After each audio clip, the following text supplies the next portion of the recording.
প্রিয় সহকর্মীবৃন্দ, সাংবাদিক ভাই এবং বন্ধুগণ, আল্লাহ সুবহানাহু ওয়া তাআলার শুকরিয়া আদায় করছি। দীর্ঘ 15.5 বছর যেই জাতির উপর একটি জগদ্দল পাথর, ফ্যাসিবাদের পাথর চেপে বসেছিল, মহান রব্বুল আলামিন গেল বছরের 5 আগস্ট তাদের জুলুমের কবল থেকে এই জাতিকে মুক্তি দান করেছেন। আমরা মহান মাবুদের এই জাতির প্রতি এই মেহেরবানির জন্য হৃদয় নিংড়ানো শুকরিয়া আদায় করছি। আলহামদুলিল্লাহ। প্রিয় সম্মানিত সহকর্মীবৃন্দ, মহান আল্লাহ রাব্বুল আলামিন মেহেরবানি করে আমাদেরকে এই বাংলাদেশে পয়দা করেছেন। এই বাংলাদেশ দল, ধর্ম, গোষ্ঠী নির্বিশেষে এটি আমাদের সকলের বাংলাদেশ। আল্লাহ রাব্বুল আলামিন জানা অজানা অসংখ্য সৃষ্টি মানব জাতির কল্যাণের জন্য পয়দা করেছেন, আর মানুষকে পয়দা করেছেন তার নির্ভেজাল গুলামের জন্য। মানুষকে পয়দা করেছেন আল্লাহ তাআলার প্রতিনিধিত্ব করার জন্য। গুলামি সকল জাতি করে, কিন্তু প্রতিনিধিত্বের জন্য মানুষ ছাড়া অন্য কাউকে আল্লাহ তাআলা নির্বাচন করেননি। এটি মহান রবের পক্ষ থেকে মানব জাতির প্রতি এক বিরল উপহার, এক সম্মান, যেই সম্মান আল্লাহর অন্য কোন সৃষ্টির কপালে জুটেনি। এই মানব জাতি শুধু মানুষের কল্যাণের জন্য নয়, এই মানব জাতিকে আল্লাহ তাআলা সমস্ত সৃষ্টির কল্যাণে পয়দা করেছেন, সমস্ত সৃষ্টির শৃঙ্খলা বিধানের দায়িত্ব দিয়েছেন। এই জন্য প্রিয় নবী মুহাম্মদুর রাসূলুল্লাহ সাল্লাল্লাহু আলাইহি সাল্লাম রাব্বুল আলামিনের পক্ষ থেকে রাহমাতুল লিল আলামিন। আল্লাহ স্বয়ং রাব্বুল আলামিন আর তার প্রিয় নবীকে করেছেন সমস্ত সৃষ্টির জন্য রহমত। আল্লাহু আকবার। আমরা সেই নবীর উম্মত। এ আমাদের পরম সৌভাগ্য। যতদিন পর্যন্ত এই উম্মত এবং বিশ্ববাসী আল্লাহর আইন এবং রাসূল করিম সাল্লাল্লাহু আলাইহি সাল্লামের নেতৃত্বকে অনুসরণ করেছে, দুনিয়ার মানুষ সুখ, শান্তি, সম্মান, সমৃদ্ধি এবং সৌন্দর্যকে উপভোগ করেছে। যখনই আল্লাহর হুকুম থেকে মানুষ দূরে সরে গিয়েছে, রাসূল করিম সাল্লাল্লাহু আলাইহি সাল্লামের পথ ছেড়ে দিয়ে মানুষের মন গড়া পথ ধরেছে, সেই সমাজ এবং সেই জাতির কপালে অপমান, অপদস্থতা, লাঞ্ছনা এবং নির্যাতন নেমে এসেছে। বাংলাদেশ শতকরা 91% মুসলমান অধ্যুষিত দেশ। এর মানে এই নয় যে মুসলমানরা ছাড়া কেউ দেশে আর শান্তিতে বসবাস করতে পারবে না। মুসলমানরা ছাড়া কেউ এই দেশে সম্মানের সাথে থাকতে পারবে না। মুসলমান ছাড়া কেউ এই দেশে তাদের নাগরিক অধিকার ভোগ করতে পারবে না। বরঞ্চ ইসলাম সমস্ত মানবতার জন্য সব অধিকারের একমাত্র গ্যারান্টি। এটি আমার কথা নয়, এটি স্বয়ং আল্লাহ রাব্বুল আলামিনের কথা। আল্লাহ তাআলা কালামে হাকিমের শেষ যে আয়াতটি নাযিল করেছেন মেহেরবানি করে, মিনার ময়দানে রাসূল করিম সাল্লাল্লাহু আলাইহি ওয়াসাল্লামের জীবনের শেষ হজে আইয়ামে তাশরিকের সময় সেই আয়াত দ্বারা আল্লাহ তাআলা বিশ্ববাসীকে এই নিয়ামতের কথা স্মরণ করিয়ে দিয়েছেন। সূরা মায়েদার 3য় আয়াত, একটি লম্বা আয়াত। এই আয়াতের অংশ বিশেষ আল্লাহ তাআলা স্পষ্ট করে বলেছেন, আল-ইয়াওমা আকমালতু লাকুম দীনাকুম ওয়া আতমামতু আলাইকুম নি'মাতি ওয়া রাদিতু লাকুমুল ইসলাম দীনা। আজ আমি তোমাদের জন্য আমার দিনকে পূর্ণ করলাম, কামাল করে দিলাম। ওয়া আতমামতু আলাইকুম নি'মাতি, আর আমার পক্ষ থেকে তোমাদের জন্য যত নিয়ামত, সব কিছুর ভান্ডার এই দিন, এই ইসলাম, এই কোরআনকে বাড়াই দিলেন। ওয়া রাদিতু লাকুমুল ইসলাম দীনা, আল্লাহ সন্তুষ্ট চিত্তে চয়ন করে নিয়েছেন, নির্বাচিত করেছেন তোমাদের জীবনযাপনের ব্যবস্থা হিসাবে একমাত্র ইসলাম। অন্য আয়াতে আল্লাহ তাআলা বলেছেন, ইন্নাদ দীনা ইনদাল্লাহিল ইসলাম, আল্লাহ তাআলার কাছে গ্রহণযোগ্য জীবন ব্যবস্থা হচ্ছে ইসলাম। বর্তমানে দুনিয়ায় বিভিন্ন ধরনের মতবাদ চালু আছে, কোথাও সমাজতন্ত্র, কোথাও ধর্ম নিরপেক্ষতা, কোথাও পুঁজিবাদ, কোথাও আবার আছে ফেসিবাদ। এগুলা সব মানুষের পড়া। আমরা এখানে যারা বসে আছি, আসমানের নিচে জমিনের উপরে যারা বসবাস করে, শুধু মানুষ নয়, সমস্ত সৃষ্টি, তাদেরকে কে সৃষ্টি করেছে? কে করেছেন? তার সৃষ্টিতে তার সাথে আর কেউ শরীক আছে? তাওহীদের মালিক আল্লাহ রাব্বুল আলামিন একাই সৃষ্টি করেছেন। তো যিনি সমস্ত বিচিত্র প্রাণী এবং উদ্ভিদ জগৎ, জীবিত এবং মৃত সব কিছুকে সৃষ্টি করেছেন, তার চাইতে আমাদের প্রয়োজন কেউ কি বেশি জানে? নিশ্চয়ই জানে। যিনি মহব্বত করে পয়দা করেছেন, তার চাইতে আমাদের বড় শুভাকাঙ্ক্ষী কেউ হতে পারে? অবশ্যই পারে। আল্লাহ তাআলা তার সকল জাত এবং সিফাতে সব কিছুর ঊর্ধ্বে একক, তার কোন সমকক্ষ নেই। সূরা ইখলাসে বারবার আমরা সেই কথাটাই পড়ি। তার জাত এবং সিফাতের সাক্ষ্য দিই, এমনকি তার কোন বংশধারও আলাদা নেই। সকলেই তার গোলাম, সকলেই তার বিনীত প্রজা। আল্লাহ তাআলার উলুহিয়তে, রুবুবিয়তে, আল্লাহ তাআলার কুদরতে কারো সামান্যতম কোন অংশীদারিত্ব নেই। বাংলাদেশ জামাতে ইসলামী সেই আল্লাহকে একমাত্র মালিক হিসাবে কবুল করেছে। আমাদের অপরাধ, আমরা কেন বললাম যে সমস্ত ক্ষমতার মালিক একমাত্র আল্লাহ তাআলা, সার্বভৌমত্বের একমাত্র অধিকারী আল্লাহ? বিগত সরকার এই অপরাধে নির্বাচন কমিশন থেকে আমাদের নিবন্ধন কেড়ে নিয়েছে। তারা আল্লাহর সার্বভৌমত্ব মানে না। তারা মনে করেছিল নিজেই সার্বভৌম।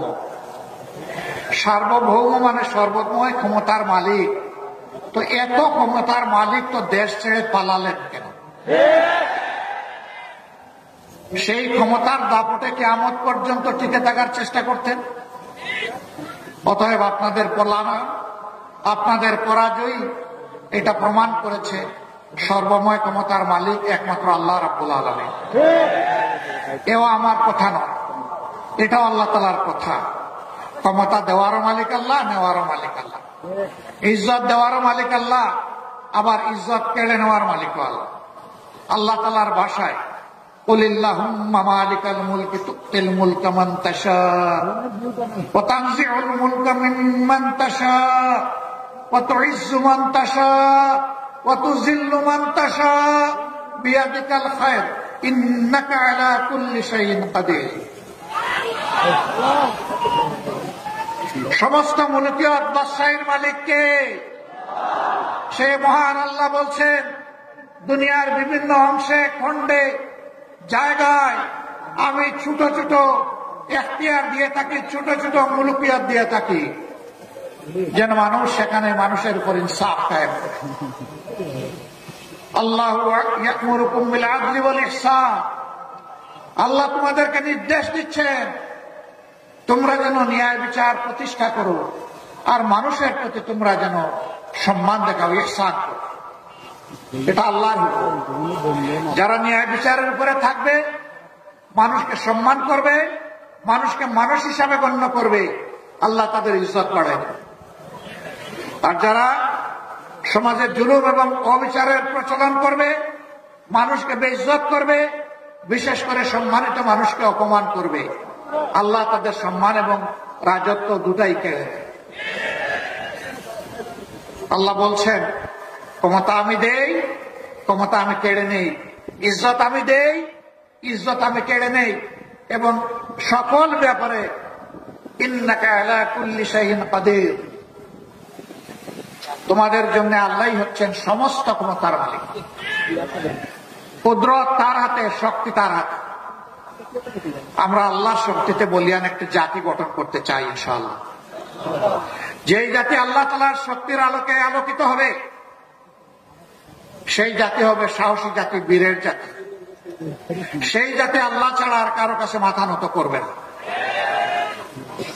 আলহামদুলিল্লাহ, মুমিনরা দুনিয়ায় কোথাও আল্লাহ ছাড়া কারো কাছে মাথা নত করে নাই। এই করেনি বলেই গত 15.5 বছর বিশেষ করে আলিম উলামা, মুমিনা, হুফাজ, আইতা, এদের উপর বিগত সরকার তাণ্ডব চালিয়েছে। শুধু জামাতে ইসলামী না, জামাতে ইসলামের 2 জন আমির সহ, 1 জন সেক্রেটারি জেনারেল সহ, 3 জন নায়েবে আমির সহ, 2 জন অ্যাসিস্ট্যান্ট সেক্রেটারি জেনারেল এবং 1 জন নির্বাহী পরিষদ সদস্য সহ 11 জন দায়িত্বশীল নেতাকে আমাদের বুক থেকে কেড়ে নিয়েছে। অন্যায়ের প্রতিবাদ যারা করেছে, শত শত আমাদের সহকর্মীকে তারা খুন করেছে, অসংখ্য ভাই বোনকে গুম করেছে, পঙ্গু করেছে, আহত করেছে, তাদের চাকরি কেড়ে নিয়েছে, ভিটামাটি থেকে উচ্ছেদ করেছে, তাদের ব্যবসা তছনছ করে দিয়েছে, কাউকে দেশেও থাকতে দেয়নি। হাজার মামলায় লাখো সহকর্মী ভাই বোনদেরকে দফায় দফায় জেলে দিয়েছে। আমি একটু দেখতে চাই আজকে এখানে যারা হাজির, যারা কমপক্ষে একবার স্বৈরাচারিণী হাসিনার সময় জেলে গিয়েছেন, তারা একটু হাত তুলেন। আমার কথা আপনারা বুঝেছেন? যারা কমপক্ষে একবার জেলে গিয়েছেন তারা হাত তুলেন। বিপুল সংখ্যক মানুষের হাত। এবং আমি বিশ্বাস করি এখানে যারা বসে আছেন, ইয়েস, তাদের সকলেই জেলে গিয়েছে। তারা কি চুরি করেছিলেন, রাহাজারি করেছেন, মানুষ খুন করেছেন, গুপ্ত হত্যা করেছেন, গুম করেছেন, নারীর শ্লীলতাহানি করেছেন? কিছুই করেননি। তাদের অপরাধ তাহলে কি ছিল? ওমা নাকামু মিনহুম ইল্লা আইয়ুমিনু বিল্লাহিল আজিজিল হামিদ।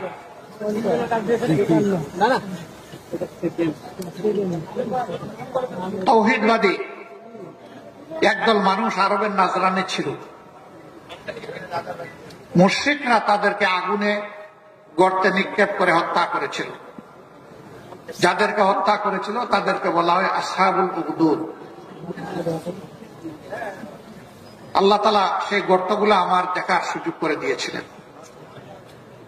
1000 বছর আগের স্মৃতি এখনো সেই এলাকা বহন করে চলছে। সেখানে গিয়ে দেখলাম যাদেরকে হত্যা করা ছিল পুড়িয়ে, তাদের শরীরের হাড়গুলো এখনো বিভিন্ন অংশে ছড়াই আছে। আল্লাহ তাআলা তাদের ব্যাপারে এই আয়াতটি নাযিল করেছেন। স্বৈর শাসক তাদেরকে বলেছিল, এক আল্লাহ মানলে চলবে না, অমুককে অমুককে আল্লাহ মানতে হবে, ইলা মানতে হবে। তারা বলেছিল, না, আমরা আল্লাহ এবং ইলা একজনই মানবো, দ্বিতীয় কাউকে স্বীকার করব না। এই জন্যই তাদের উপরে ঝাল মিটিয়েছিল। যারা মিটিয়েছিল ইতিহাসে তারা নিশ্চিহ্ন হয়ে গিয়েছে, অপদস্থ হয়ে। যাদেরকে আগুনে ফেলে হত্যা করেছিল আল্লাহ তাদেরকে কবুল করেছেন শহীদ হিসাবে। বাংলাদেশেও যাদেরকে খুন করা হয়েছে শুধু আল্লাহর জন্য, আল্লাহর দিনের জন্য, হক কথা বলার জন্য, মানুষের কল্যাণে কাজ করার জন্য, মহান মওলার দরবারে আরজ, হে রব্বুল আলামিন, তুমি তাদেরকে মর্যাদাবান শহীদ হিসাবে। অনেকে জিন্দা শহীদ হয়ে আছে, হাত পা টুকরা টুকরা, 2টি নয়ন নষ্ট করে দিয়েছে, একটা চোখ ক্ষতিগ্রস্ত হয়েছে।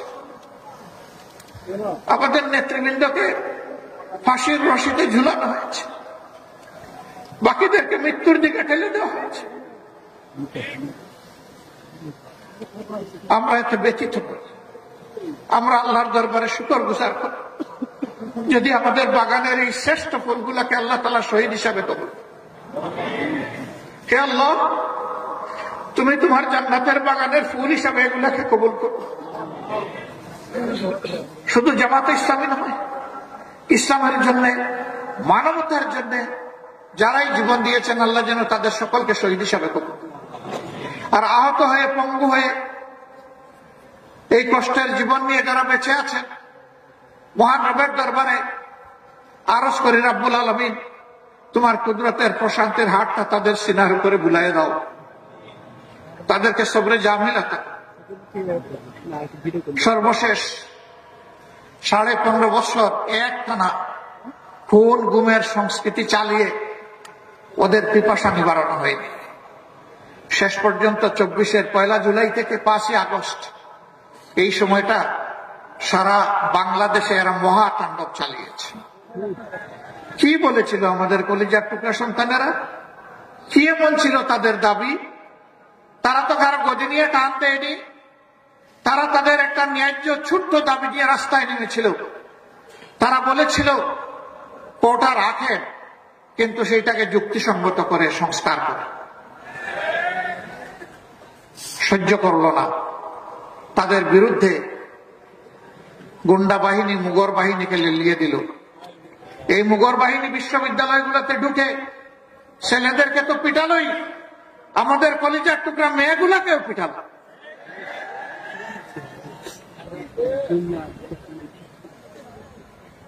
সম্মানিত ভাইয়েরা, এরপরেও শেষ নাই, তারপরে ফায়ার ওপেন করলো। যাদের পর গুলি করা হলো এরা যেন মানুষ নয়, এরা যেন বন জঙ্গলের পশু, পশু শিকার করে গুস্ত খাবে, এরকম মানসিকতা।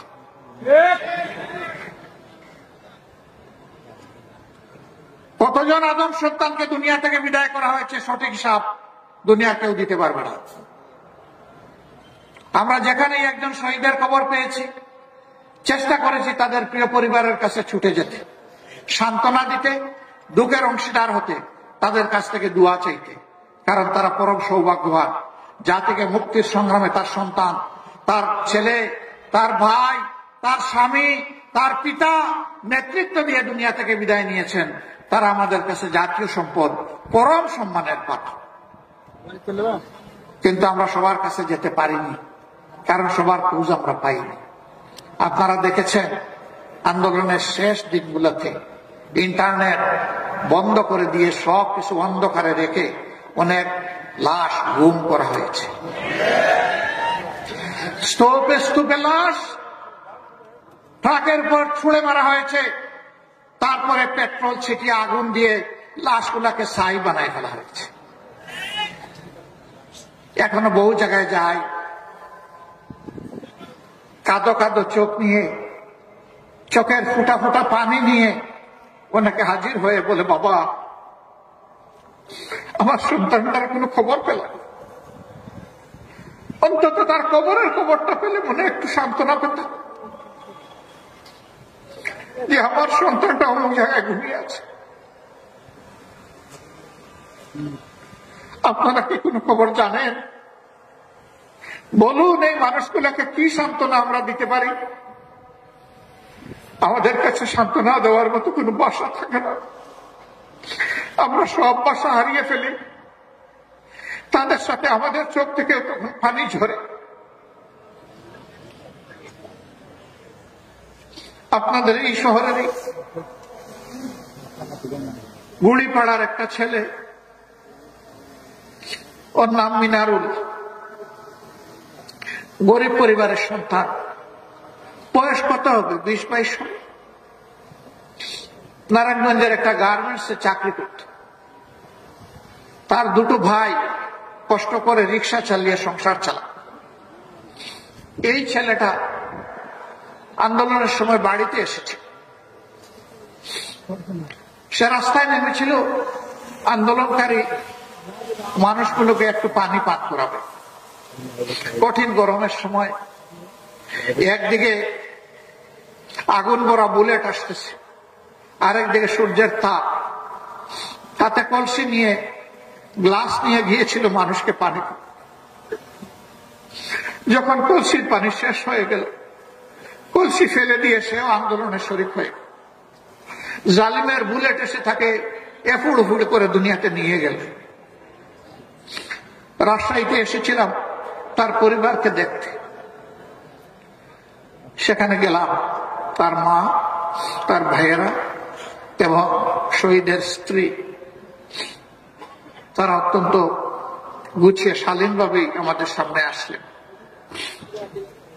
একে একে সবাইকে জিজ্ঞেস করলাম, কেউ কথা বলতে পারছে না, শুধুই কাঁদে। এই যুবতী মেয়েটাকে যখন জিজ্ঞেস করলাম, মারে তুমি কেমন আছো, মেয়েটি জবাব দিলে, আলহামদুলিল্লাহ ভালো আছে। কিন্তু এই কিন্তু বলে কথা তার বন্ধ হয়ে গেল, আর কিছু বলতে পারে না। বেশ কিছুক্ষণ পরে আবার জবান ফুটিয়ে কেঁদে কেঁদে বলল, আমি তো 6 মাসের অন্তঃসত্ত্বা, আমার গর্ভের সন্তানের কি হবে। ও যখন দুনিয়া আসবে, মুখে যখন কথা ফুটবে, তখন বাবা ডাকবে কার? সম্মানিত ভাইরা, এ মেয়েটাকে কি সান্ত্বনা দেওয়া যায় বলুন? তার প্রথম প্রশ্নের জবাব এইভাবে দেওয়ার চেষ্টা করেছি, মা এখন থেকে তুমি এবং তোমার এই পরিবারের লোকগুলো আমাদের পরিবারের সদস্য। তোমার গর্ভের সন্তান দুনিয়াতে আসুক সুস্থ হালতে, আল্লাহ তোমাকে নেক আওলাদ দান করুন, দোয়া করি। এরপরে এই সন্তানকে আল্লাহ তাইয়্যিব হায়াত দিন, সেটাও দোয়া করি।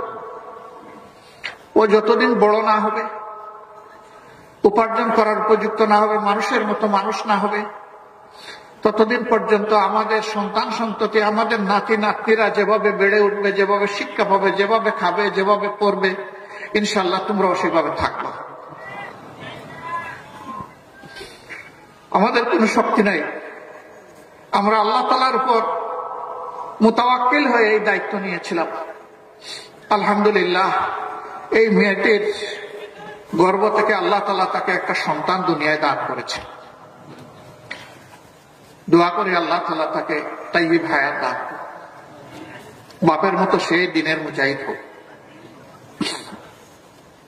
জন্মের সম্ভবত 2-2.5 মাস হয়ে গেছে, 4 মাস হয়ে গেছে। আমি এসে দেখতে পারিনি, আজকে যাবো ইনশাল্লাহ ওকে দেখতে। এটা আমাদের নৈতিক দায়িত্ব। এদের প্রতি এটা কোনো দয়া নয়, অনুকম্পা নয়।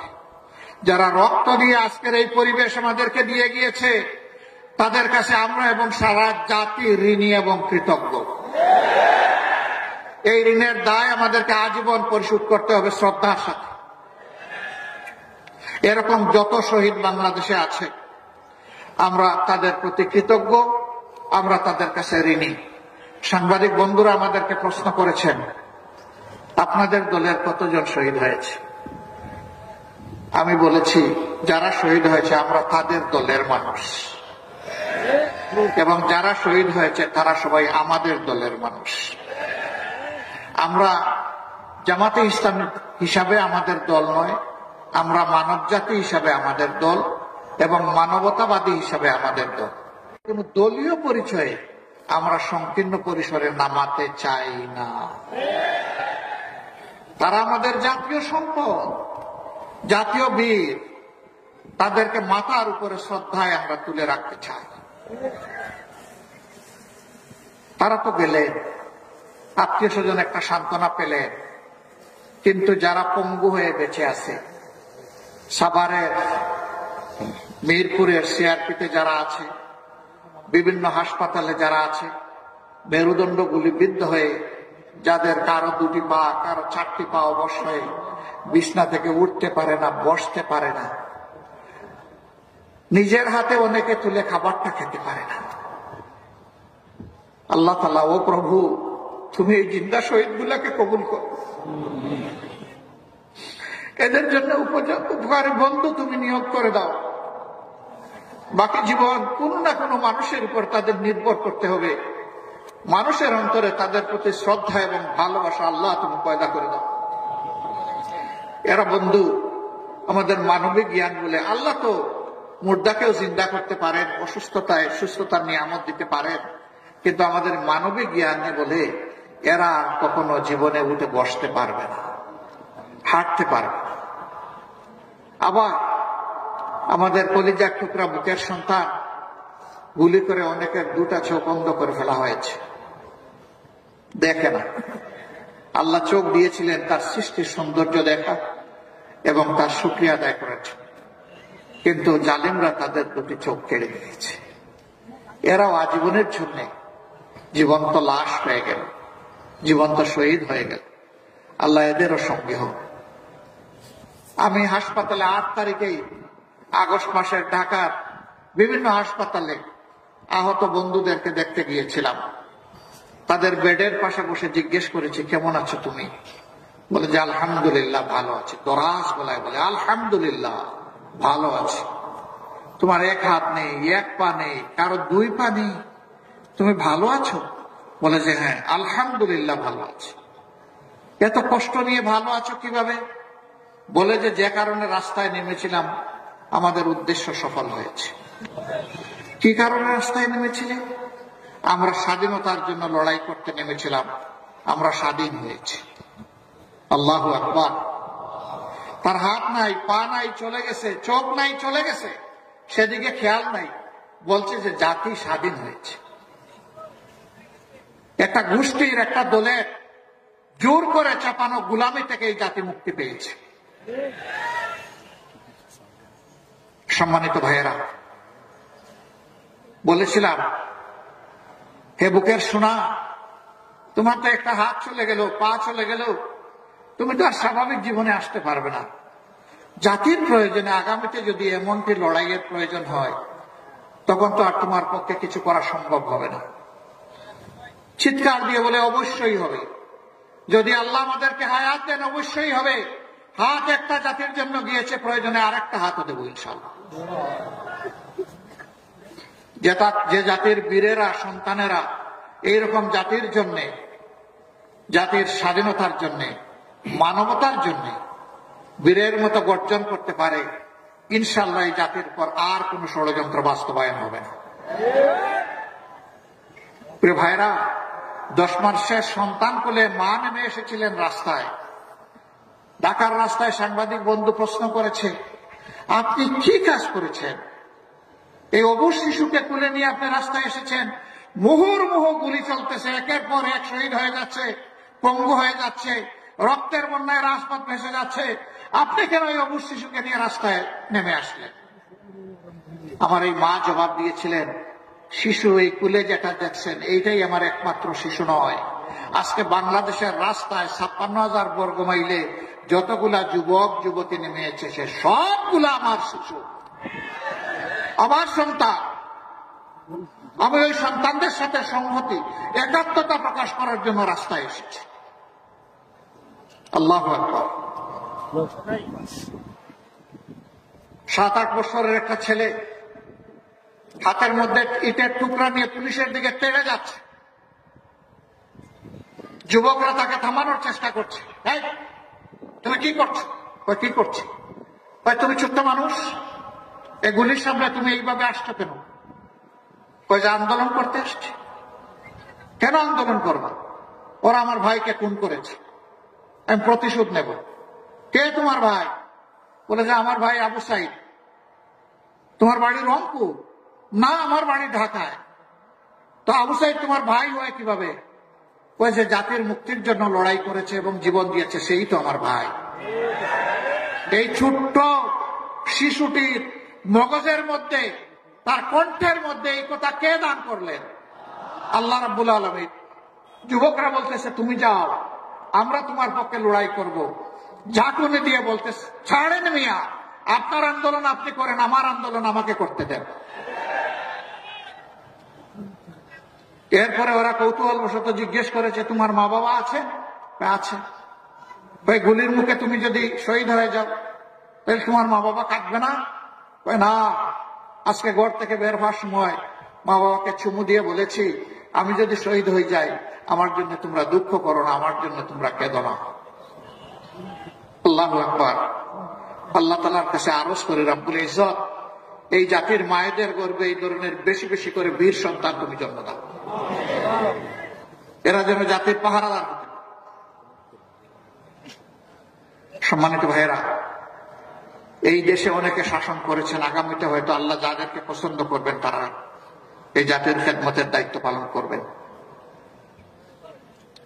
আমাদের সন্তানেরা এত এত রক্ত কেন দিল, জীবন কেন দিল, পঙ্গু কেন হলো?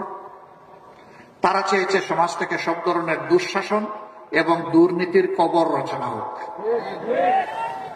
5 তারিখের পরে রাজশাহী, যেটাকে এডুকেশন ভিলেজ বলা হয়, শিক্ষার গ্রাম, অসংখ্য শিক্ষা প্রতিষ্ঠান আলহামদুলিল্লাহ এখানে আছে। এটা আল্লাহর এক নিয়ামত। আমি আশা করি 5 তারিখের পরে রাজশাহীতে কোনো চাঁদাবাজি হয় না,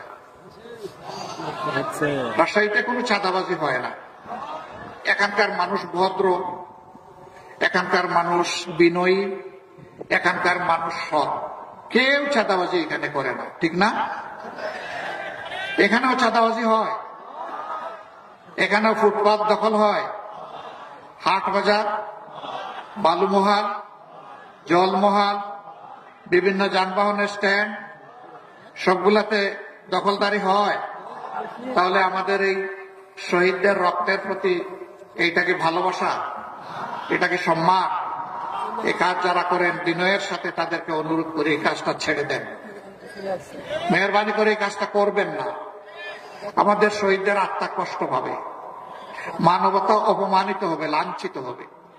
বন্ধু, এই কাজটা ছেড়ে দেন ভাই, আল্লাহর রাস্তায় এই কাজগুলা ছেড়ে দেন, এই কাজ আর করবেন না।